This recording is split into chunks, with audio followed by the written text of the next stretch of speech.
car accident at the reunion. My first love and my wife were both trapped in the accident. The car door was mangled, and only by cutting off a leg could one of us survive.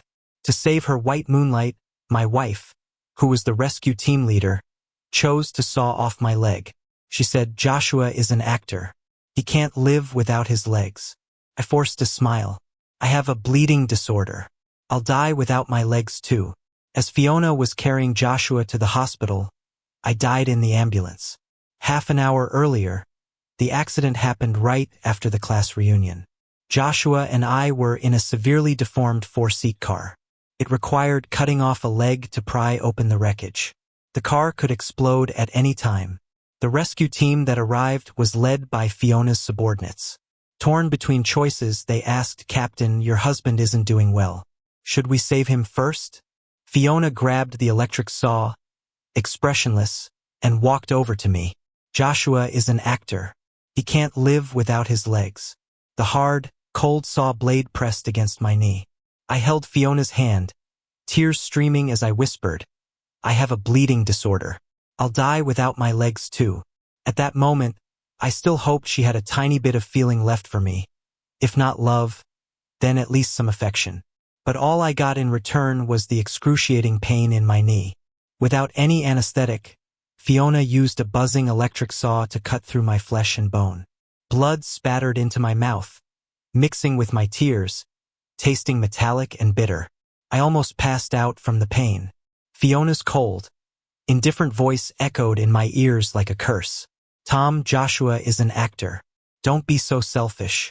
I leaned against the back seat of the car, gradually giving up my struggle. My heart, once full of hope, now lay in ruins. The agony from my severed leg was nothing compared to the heart-wrenching pain in my chest. 7 years of marriage. Even a dog would have become familiar in that time. But why was Fiona, a living person, always so cold? They carried me to the ambulance, but my blood soaked through the blankets, drip by drip, covering the floor. In my fading view, all I saw was red. I glimpsed Joshua clinging to Fiona, crying and saying he was scared.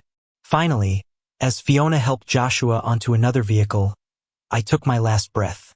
My soul drifted away from the ambulance, drawn towards Fiona's car. Joshua held Fiona's hand tightly, nervously asking, "Fiona, is my leg broken? Will I be able to stand again?" He just furrowed his brow in worry. Fiona comforted him softly. "I'm here. Your leg will be fine. You just rest. When you wake up, it'll be all better." Watching them hold each other, my heart ached sharply. In 7 years of marriage, Fiona was always so cold. She never spoke words of comfort. I used to tell myself it was just her nature. Until a year ago, Joshua returned, and she drunkenly confessed, "Tom, I regret marrying you. I only ever wanted to marry Joshua. I didn't have a choice back then. Now I regret it." 7 years ago, Fiona's father went to jail, and her mother fell gravely ill. With nowhere else to turn, she thought of me. On the night before graduation, Fiona cornered me under the dorm building. The delicate girl, lightly tipsy, embraced me and asked, "Tom, do you like me?" My secret crush was known to everyone, but when the girl I loved asked me directly, I was at a loss for words. Fiona held on to me, her voice strained and teary. "Marry me. Lend me 400,000. 400,000 wasn't a big deal for my family." Seeing her weary red eyes, I trembled as I spoke. "Okay." I truly liked Fiona, enough to buy her companionship with money if that's what it took. Fiona was someone who kept her promises. The day her mother's surgery was a success, she joined me in marriage. Perhaps she never loved me.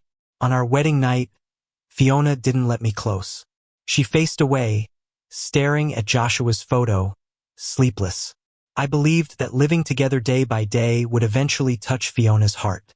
But instead, she grew to hate me more.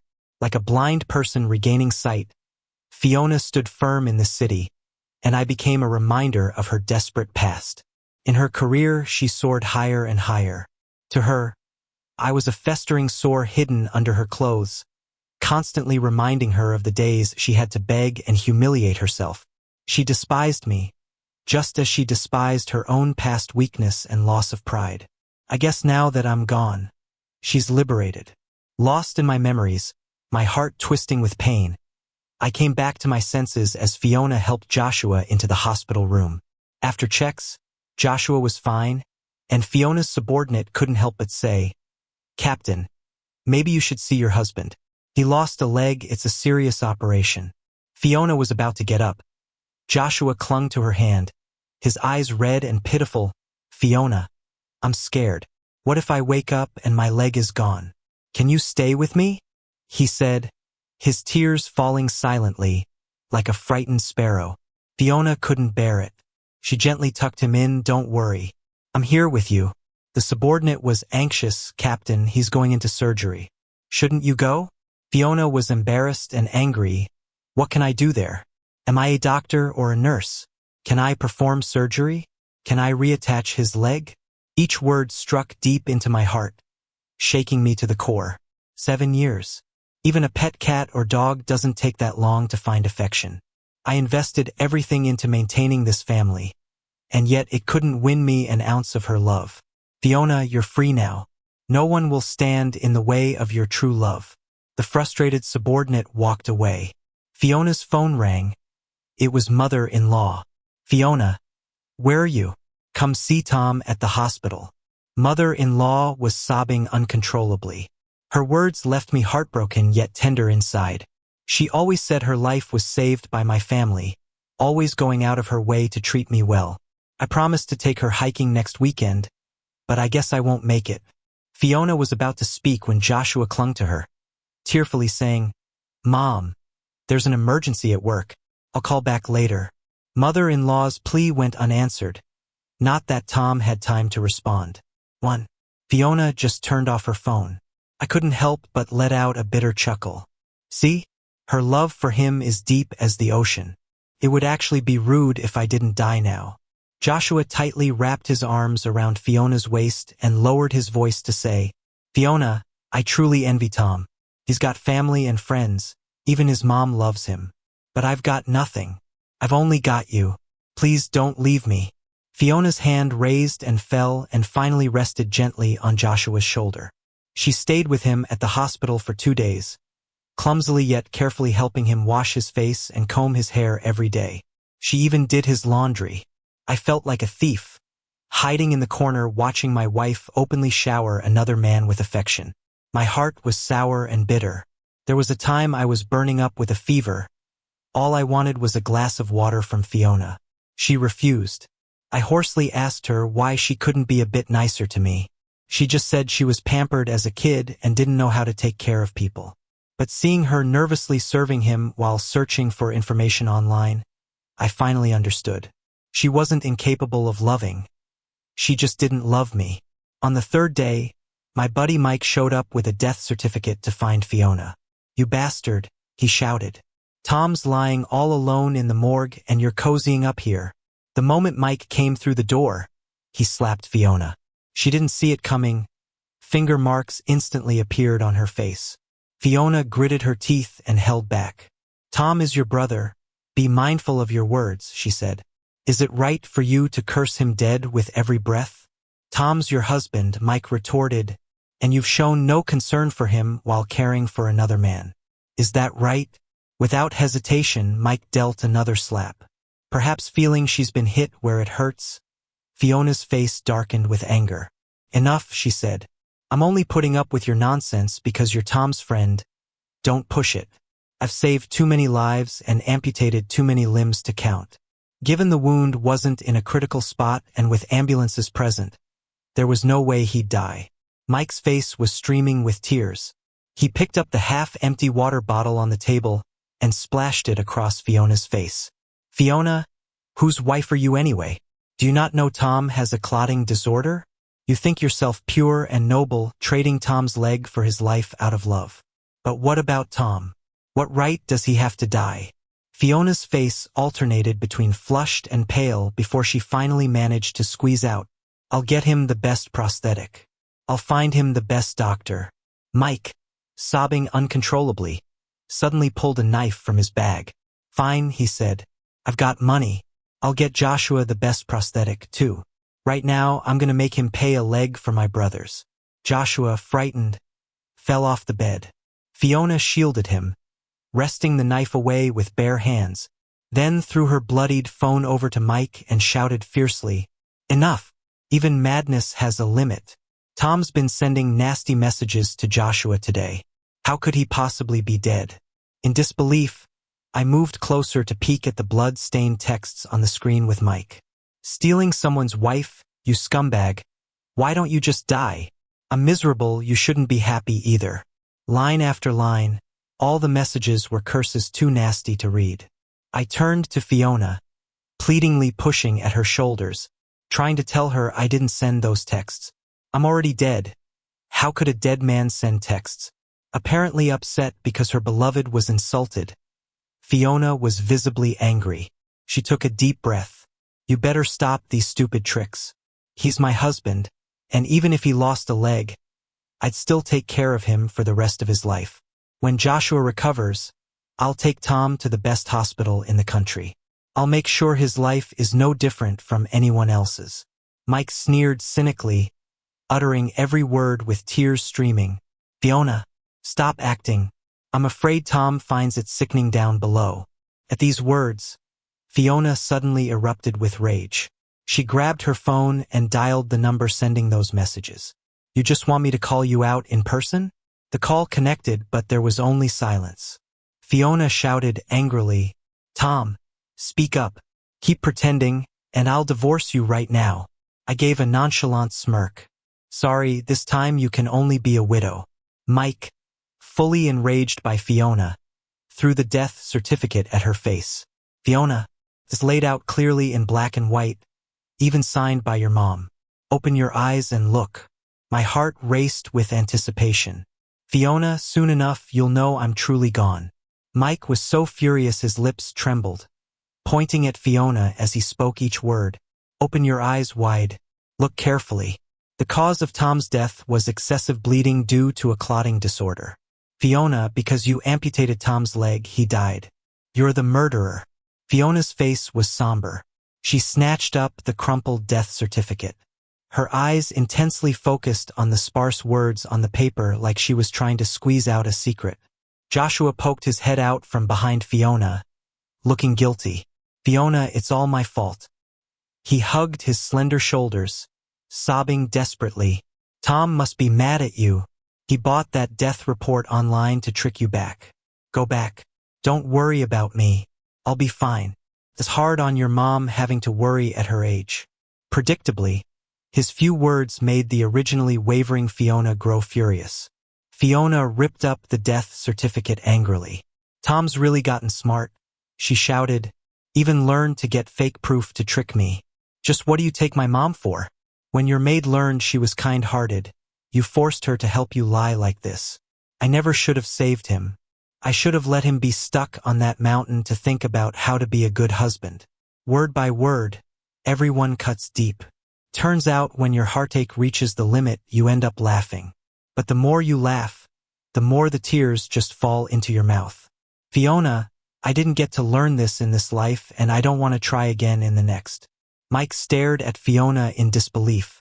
"Tom's right there in the hospital. Come with me and say these things to his face." Fiona looked fed up, her patience entirely gone. She picked up her phone and opened a chat with me. Furious, she sent what seemed like a dozen voice messages in a row. "Tom, if you don't reply, don't ever bother coming back. Keep this up and don't blame me when I turn my back on you. Stop messing with my mom.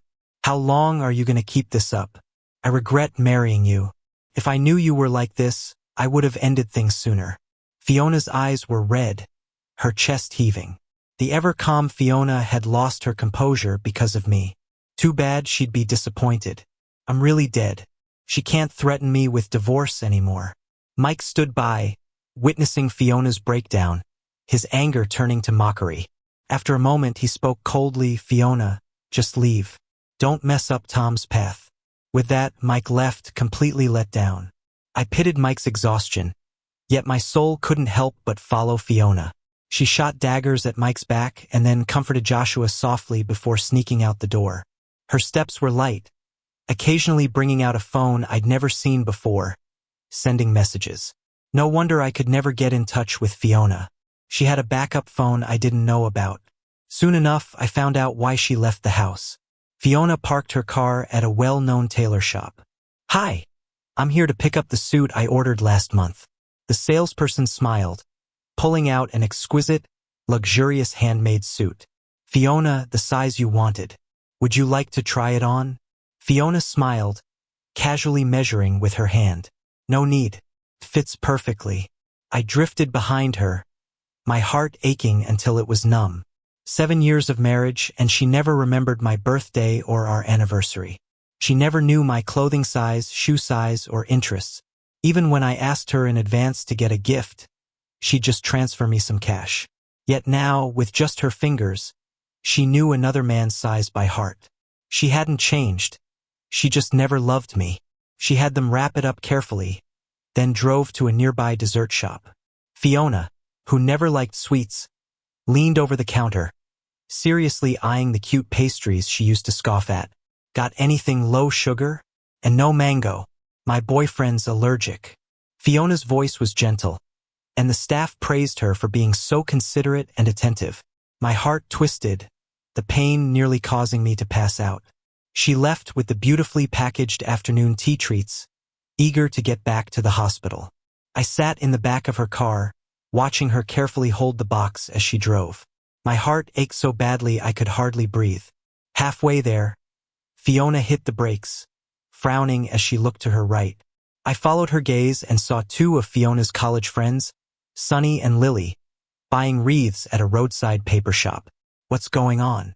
Fiona parked on the side and walked over. Sunny, seeing the cake in her car, clenched her fists in anger. "Fiona, are you even human?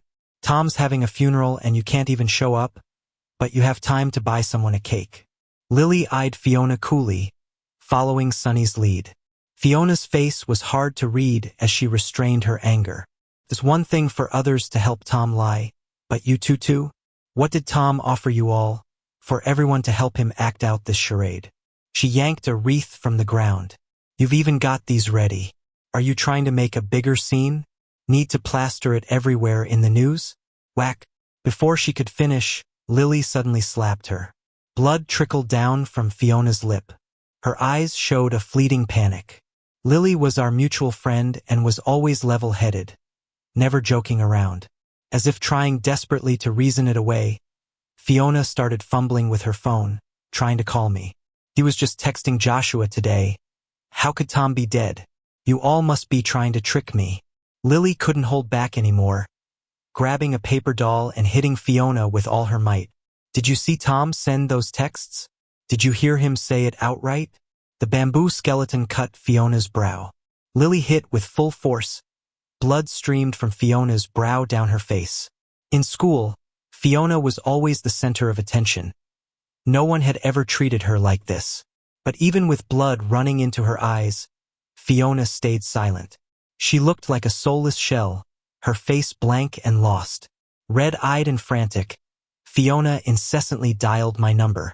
Paranoid and wild, she'd try again and again, trying to reassure herself by talking to Lily. "He loves pretending to be a ghost. Wait and see, he'll definitely answer." She kept calling until her lips trembled involuntarily. Lily didn't hold back, delivering one final blow to her hopes. "It's been 3 days. Have you seen Tom? Heard his voice? Checked on him? Fiona, how can you be so sure he's still alive?"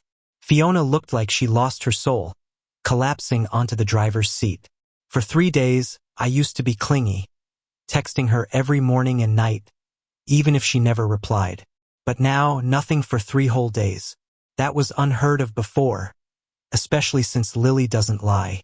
Fiona knew that even if everyone else lied to her, Lily wouldn't. With trembling hands, she took out her usual phone, which had been off for 3 days. As soon as she turned it on, messages and texts flooded in like a snowstorm. Most were from my mother-in-law and our mutual friends, all about my passing. There were even a few photos of me drenched in blood on a stretcher. She panicked and looked helplessly at Lily, but Lily and Sunny turned their heads, unwilling to say another word to her. Fiona's eyes turned red, and with shaky hands, she tried messaging me over and over. Tom, why aren't you responding? Tom, stop messing around. Tom, I'm sorry. Please talk to me, Tom. Lily was livid, grabbing Fiona by the collar and dragging her out of the car. The hospital was right across the street. I followed them into the morgue. My mother-in-law rushed up and slapped Fiona twice. The sharp sound echoed in the cold room. Mike and a few of our mutual friends watched coldly. No one stopped it.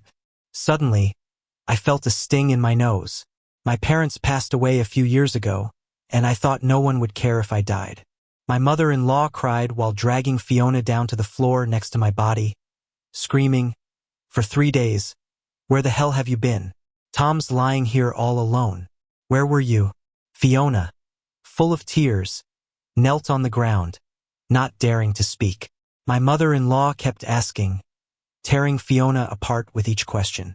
Since Fiona wasn't answering, Mike stepped in, cruelly exposing Fiona's ugliest truth. Fiona had spent the last 3 days in a luxurious hospital room with Joshua, too busy fooling around to care that her husband had died. Mike sniffed her shoulder for effect, mocking, "Nice, even got cake.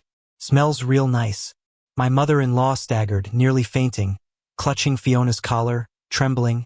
She questioned, "You cut Tom's leg for some outsider, causing him to bleed to death, and then ran off to be with another man while Tom's body wasn't even cold yet? How did I give birth to someone like you?" For the first time, Fiona's face showed a look of collapse and terror. I didn't know Tom had a bleeding disorder.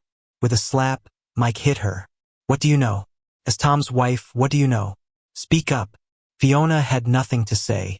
Over the years, she never tried to understand me. I was just like some invisible person, just a part and parcel keeping the family running. Fiona stumbled up, leaning over the morgue bed, refusing to believe. "Tom can't be dead. How could he die? You must be lying to me. Tom's so young it can't be fatal. I've overseen similar situations many times without mistake." She laughed and cried, despite everyone's attempts to stop her, trying to uncover the white sheet covering me. Lily shoved Fiona away, kicking her in the chest, yelling, "Get away, don't touch Tom with your dirty hands. You're all lying to me." Fiona seemed possessed. She pushed everyone aside, grabbing hold of the sheet, somehow convinced that beneath it lay proof it was all a jest, that I arranged all this just to provoke her. But as she yanked it away, my broken body lay in icy whiteness before her. And then Fiona froze. She stared blankly at my body, carefully reaching out to touch the jagged wound on my knee, a mark of her own making. Fiona leaned in, suddenly pinching my face affectionately, which startled me. In 7 years of marriage, she rarely showed such closeness, even rarer was such intimacy. I wasn't foolish enough to think this meant she loved me. I figured she'd probably gone mad with fright. Fiona gently stroked my cheek, talking softly to herself. "Tom, please wake up. Okay? I know I was wrong. Tom, don't stay mad at me. When you're better, I'll take you to see the snow you always wanted to see." I suddenly felt a wave of nausea. When I was alive, Fiona called me nothing sweet or intimate. I was like the pots and pans at home, only noticed when needed, shoved aside after use, ready to be summoned or dismissed. In all the years before I died, she never showed she loved me. Now, who was she putting on this affection for? Mike, ever my loyal friend, was turned off by her act as well, pushing Fiona away, unable to tolerate more. "He's been dead for 3 days? Who are you pretending for now? Fiona, you're just a monster. You don't deserve Tom's goodness all these years. Go back to Joshua." Fiona didn't fight back, allowing Mike's nails to scratch her face, leaving trails of blood. She seemed lost, babbling incoherently. "I never thought of leaving Tom. I just got used to him always forgiving me, thinking he'd always be there. Tom would always be with me." Fiona, with bloodshot eyes, collapsed weakly to the floor. I did not love him. I just felt I didn't deserve Tom. Watching this scene unfold brought pain to my heart. It was my love that gave her the freedom to act recklessly. She thought I'd never leave, so she gave away her tenderness to another man, knowing I'd come running back with just a word from her. A girl's insecurities turned into blades, stabbing the one who loved her most in this world. Fiona was too greedy. She wanted to relive her old dreams with her first love, but also wanted me to be there like a guiding light to home. Where in the world can you have it all? Thinking about the ups and downs of the past 7 years, I feel it's laughable, but then I end up crying big tears. 7 years of misplaced love, ending up empty-handed. After I was cremated, Fiona just wouldn't let go of my ashes. She wandered around, like a zombie, lost in her own world. No one could snap her out of it. Mike thought the abusive messages were suspicious and alerted the cops. The car accident was so weird that the police decided to combine the two cases. It wasn't complicated. They quickly found the key evidence. The one sending the abusive texts was none other than Joshua's close cousin. Joshua wanted to create a rift between me and Fiona, so he got his cousin to pretend to text in my style, confusing Fiona. He had an affair with a wealthy man's wife, and to cover it up, he seduced Fiona. The car accident on our school reunion day was planned. Someone had tampered with the car's engine. It was retaliation against Joshua, and the driver was bribed. Through all this chaos, I was the only innocent one who died. I didn't do anything, yet I had to pay the price. After Fiona found out, she drove by herself and killed Joshua. But she was deemed insane and locked up in a mental hospital. She completely lost it, cradling a doll, repeatedly asking, "Tom, do you like me? Tom, will you marry me? Tom, haven't you forgiven me yet?" I knew I had made a mistake. We don't cherish what we have until it's gone. Fiona loved Tom the most. Every day, I heard her repeating these words until my ears were blistered. A love once unforgettable, now growing blurry with time. Sometimes I felt like Fiona could actually see me. She'd often stare at where I was, occasionally giving a weird smile. I felt sorry for her.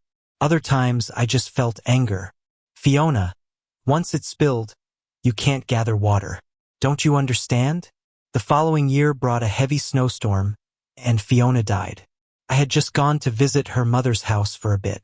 When I got back to the hospital, all I found was Fiona's body. During a meal, she managed to hide a spoon when the nurses weren't looking. She sharpened it against the hospital walls daily until it became a little knife. Fiona always acted so well behaved that the nurses didn't pay much attention. Taking advantage of the rare snowstorm, she used the knife fashioned from the spoon to open her own wrist. As I looked at her, I suddenly remembered one evening before graduation. We all had a farewell dinner, sharing our hopes and dreams for the future. Fiona asked me, "Tom, do you have anything you want to do?" My eyes were bleary from drinking, and I blurted out, "I just want to see snow, a big snowfall."